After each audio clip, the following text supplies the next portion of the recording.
The Eighth Orphan. Posted by Won't Think Straight. Fate and destiny weave many threads throughout our lives. When we follow particular events, they often seem without meaning, yet it's only when we step back do we start to see the bigger picture. We see how the individual strands, all the chance events, all the encounters we have, all connect together to document our past. They only make sense when we can see the whole tapestry, our chance encounters, our joys, our regrets, our fears. In the greater scheme of things, everything has its place, even if we don't understand the reasons. And sometimes, in stepping back, we see those individual strands in a completely different light. We see how it all fits together. Doing so can illuminate the mysteries of our past, but can also reveal that the truth is stranger and holds even more mystery. What seemed like another routine interview turned out to be such a strand when Steve and I met with Satya. As we unraveled her story over several sessions, we found so many threads knotted together that by the end, we didn't know what to think or believe. Satya was another patient Steve was interviewing for his thesis.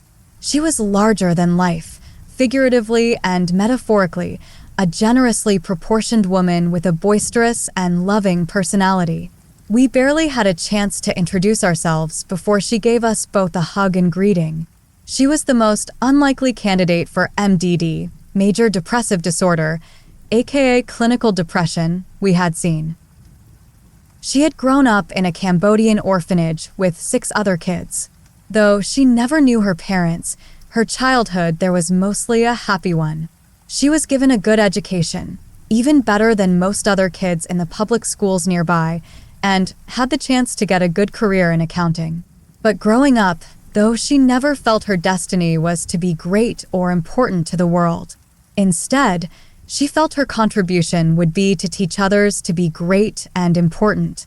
So, as a sign of appreciation for the opportunities she had been given, she became a teacher for underprivileged kids. She loved her job and loved working with children, both her own and those in her care.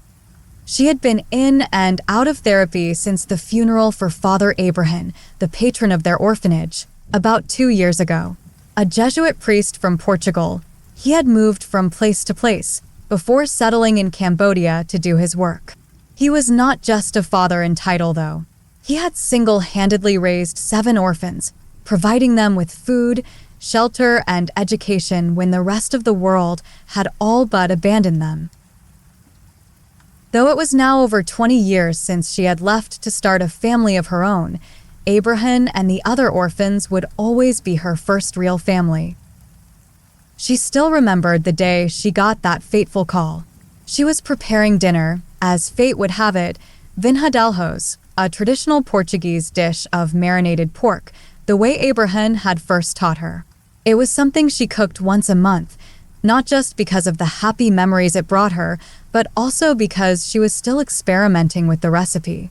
After all these years, she still couldn't quite seem to get the taste and texture exactly as she remembered it the first time it was cooked for her.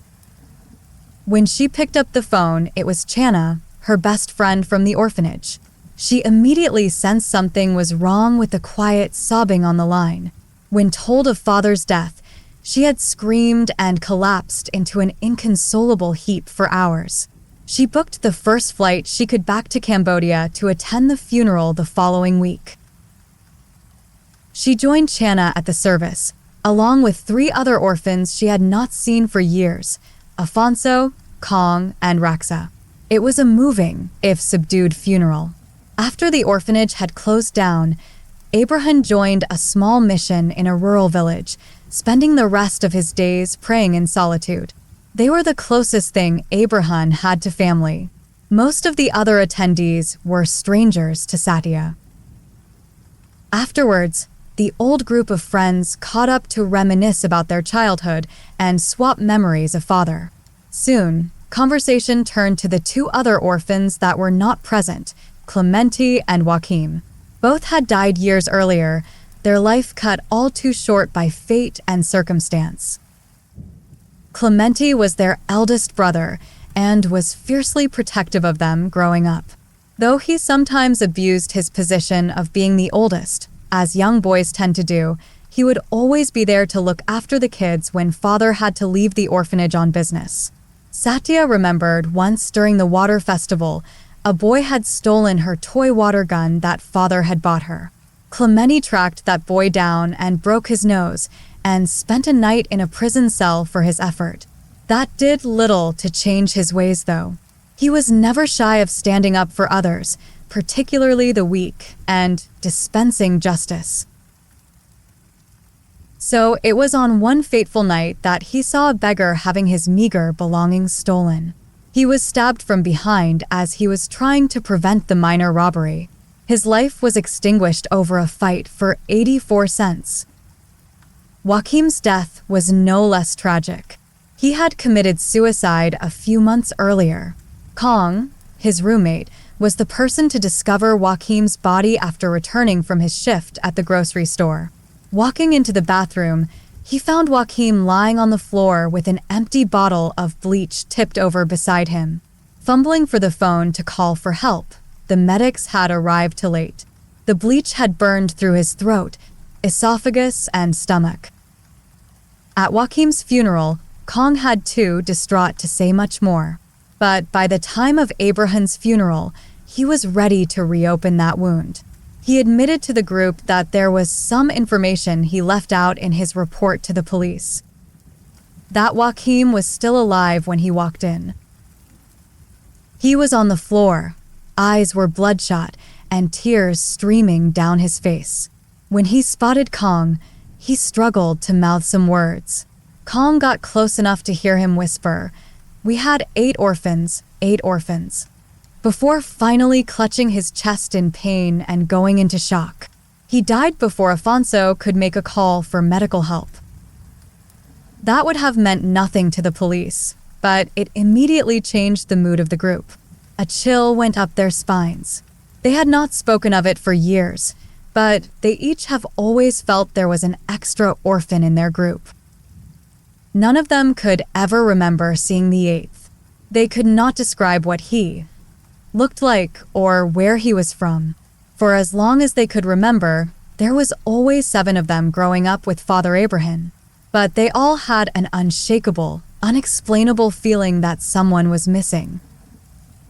When they had first spoken to Abraham about it, he had laughed it off and asked the children to count themselves and see. It would always come to 7. When they had persisted in questioning, it was the first and only time that they had seen Father get angry. He forbade them to ever mention it again and would punish anyone who spoke of it. He said he did not want the community thinking he could not teach his children something as simple as counting to 10. Now that Father had gone, it was as if a taboo had been lifted, so they spent the night swapping the secret memories they had held on to for years. Kong started by confessing that he felt there was an 8th from the very first day they arrived. On the old bus to the orphanage, he recalled that they were all paired up and all 8 passenger seats were filled. They could not have been an odd number of people, but the memory was so long ago that they all had different memories of who sat next to whom. And everyone seemed accounted for. None of them could recall any person that didn't match the description of the 7. Raxa then stepped the group through the activities on the first day. It was such a mix of emotions for them, with so many activities, being shown around the small orphanage, learning the rules, meeting the guard dogs, being assigned beds, cleaning their areas, even learning to cook their own lunch. By mid-afternoon, after chatting individually with Father, they were all exhausted and had an afternoon nap. They didn't wake up again until dinner time. "But there were always just 7 beds in our room," stated Afonso. "That means there were only 7 of us, right?" "Let's see. There were 3 beds along the wall with the door and 4 beds on the opposite side. I don't think another bed could have fitted in," replied Raxa. "They were big beds for little children, though. argued Channa. If we pushed two of them together, three of us could have slept in that. Maybe, but the bed's never together, right? Father would not allow that. So that still leaves us with 7, retorted Afonso. What if the 8th didn't need to sleep? Everyone went quiet and looked at Raxa.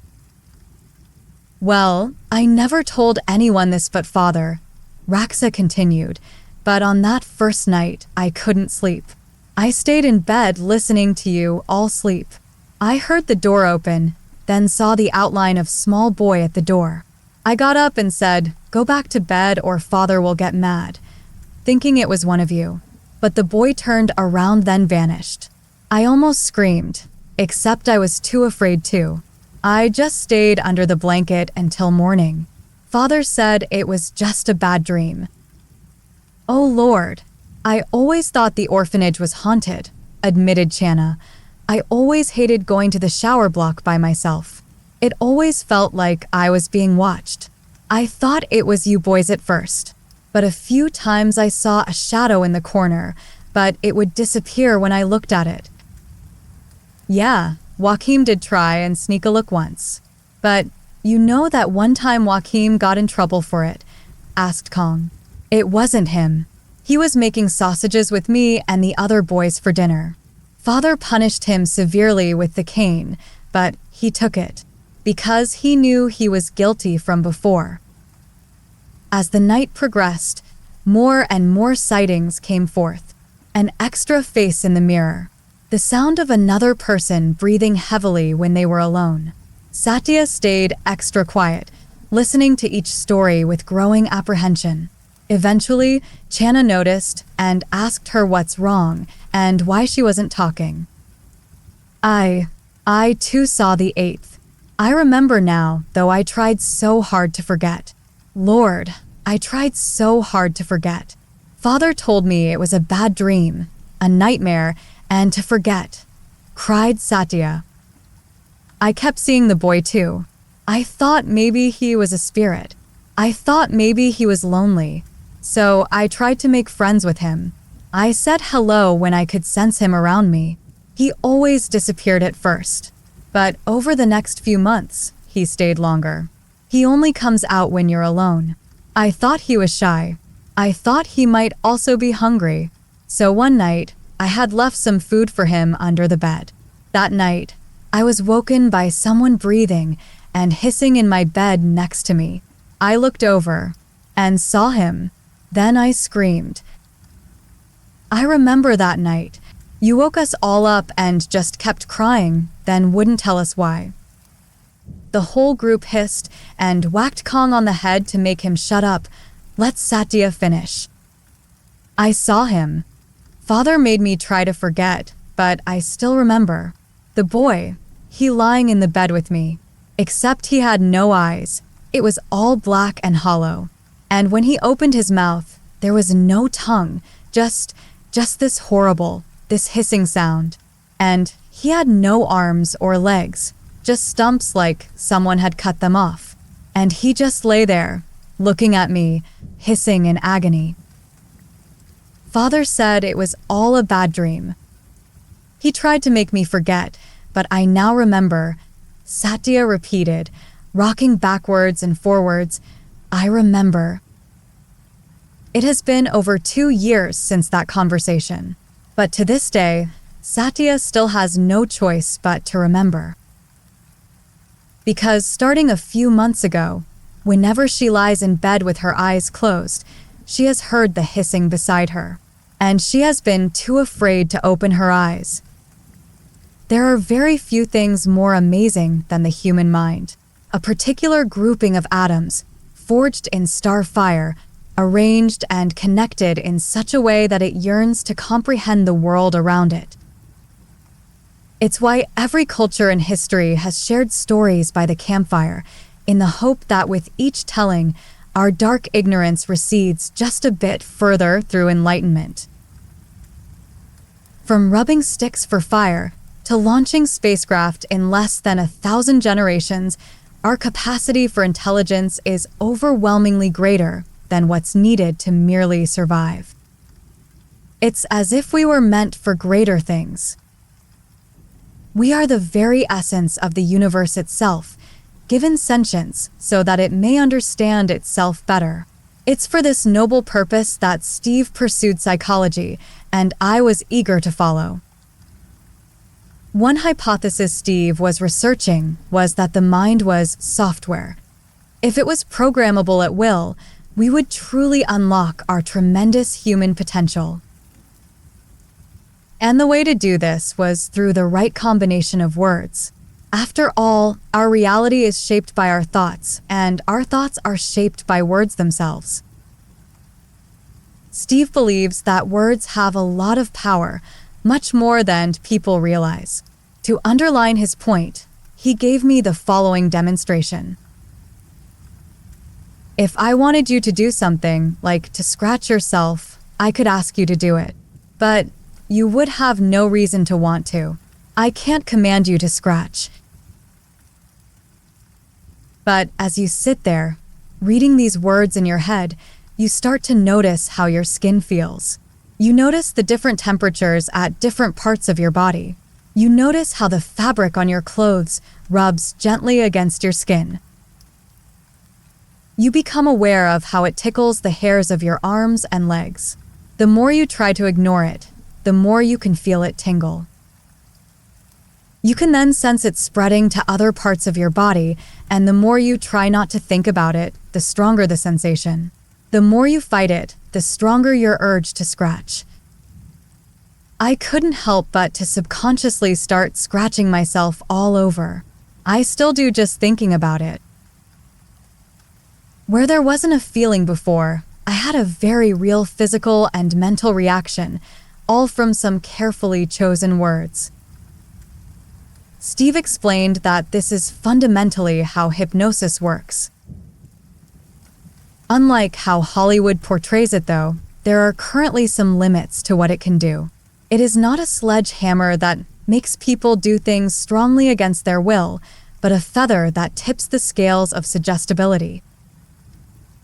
Two areas that are true enough, though, is to help in recalling memories and to improve the powers of perception. To have the power of Sherlock Holmes, as Steve puts it, and Satya was a good subject to test this on. We didn't need Sherlock to come to the sickening conclusion that they'd been consuming human flesh, though. Joachim had worked it out and was traumatized by the thought of it, enough to drink bleach as if it would cleanse his soul. His last words were not just that they had 8 orphans, but they had 8 orphans. What we needed Sherlock for was to uncover the mystery of why Father Abraham would commit such an atrocity and who was the poor victim. Satya agreed to being hypnotized, with the appropriate safeguards in place, to dig up more about her past. She went under a lot quicker and easier than Steve had expected.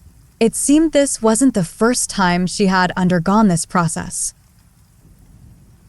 Once she was relaxed and compliant, we started asking her about her earliest memories at the orphanage.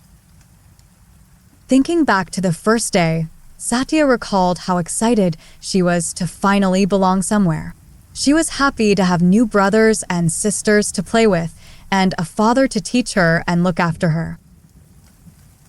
Abraham had spoken to each of the children separately before their afternoon nap. Satya was very nervous when it came to her turn and couldn't stop fidgeting.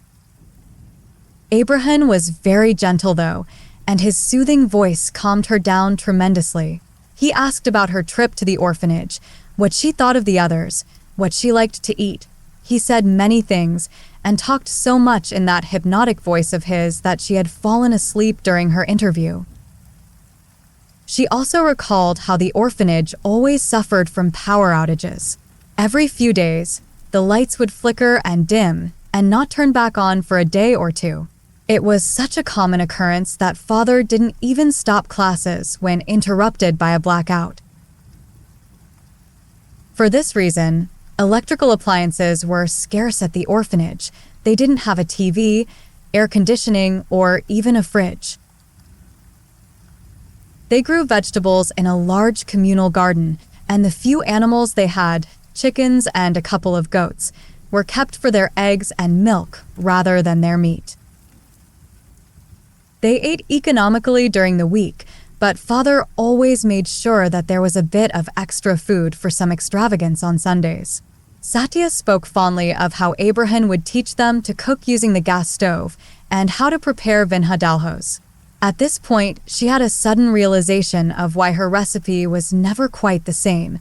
It lacked the faint taste of disinfectant.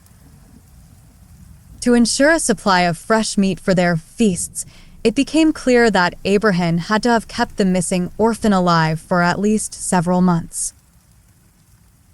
Each week, Abraham would have sliced off some flesh, gave the meat to the children to cook with, and the bones to the dogs that guarded his quarters.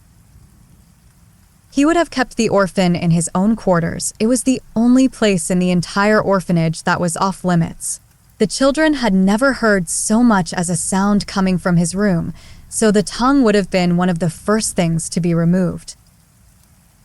It would be how Abraham could get away with murder, leaving no evidence of his crime. It was hard to believe that Father could be such a cold, calculating psychopath, but the threads were coming together. A loose end was still the identity of the victim. We asked Satya to focus on the night she saw the ghostly boy in her bed. That night, after Satya awoke screaming, Abraham rushed into the children's room some moments later.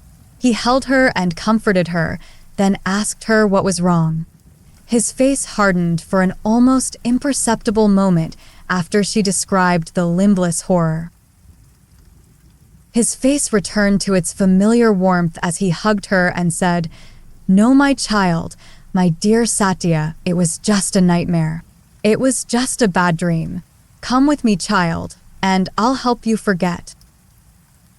He asked the others to go back to sleep and took Satya to his quarters. She noticed it was a very sparsely furnished room, an old bed on one end, a weathered writing desk beside it, and rows of books lining the opposite wall. She noticed the faint smell of disinfectant mixed with bombs lingering in the room. The far corner of the room was partitioned with a large curtain, opened enough just to reveal a tattered mattress. Abraham made her lie down in his bed while he sat in the chair right next to it. He told her to close her eyes and kept repeating in his soothing voice that it was a dream and nothing more. And that she was feeling sleepy, oh so tired and sleepy, and her eyelids were so heavy that she would not be able to open them until morning. And in the morning, she wake up feeling good and forget about the night's troubles. Satya did feel exhausted by then, but her sleep was far from peaceful. She had dreamt of Father having a loud argument. She hated seeing him angry and would do anything to stop him yelling at her. Only he wasn't shouting at her, but someone else. Something about a deal, of how the others would be spared if he sacrificed the girl as agreed. That Satya should be spared, and he will find another. When Satya woke, it was back in her own bed, the last of the children to wake. She felt like it was a good day. The memories of the night before had dissipated like so many dreams had before it. Nothing eventful happened from that night onwards. For the next couple of years, life continued as normal, though Abraham grew noticeably more sickly during that time. The children would hear him screaming in pain or wailing sorrowfully from his room on some nights. But when they asked him about it the next morning, he would just smile and tell them not to worry. Even he has bad dreams every now and then. A day eventually came when Abraham gathered all the children and told them that he had nothing left to teach them, and it was time for them to be part of society. He would not send them out into the world alone, though. He had arranged jobs and foster families for everyone in the city. With a teary eye, he hugged each and every one of his children and gave each an envelope containing the precious few dollars that remained of his savings. He closed down the orphanage and became a recluse, spending the remainder of his life deep in prayer and solitude. After he died, they found only one item of value in his possession, a girl's locket with the name Vanna engraved on the back. They buried it with him. It was a couple of weeks after the funeral that Satya started noticing the boy again. She had welcomed him into her life in the past, and now he wouldn't leave. Father had tried to make her forget him, but she still remembers. That boy, lying in the bed with her, with no eyes and no tongue, just his horrible hissing. No arms or legs, just stumps, just laying there, looking at her, hissing in agony. It won't let her forget. Whenever she lies in bed, she feels it breathing on her neck, whispering evils into her ear and tormenting her thoughts, telling her that Abraham did not keep his bargain to make another sacrifice, that Abraham had cheated him through death, and that he will claim what it owed, and she will give it to him. She must sacrifice a child and feed its flesh to another, so that his essence can be passed on, as it now does in her. And if she doesn't choose, he will choose for her, one of her own. As much as she tries to forget him, he won't let her. Every night, she hears him hissing beside her, and she is too afraid to open her eyes.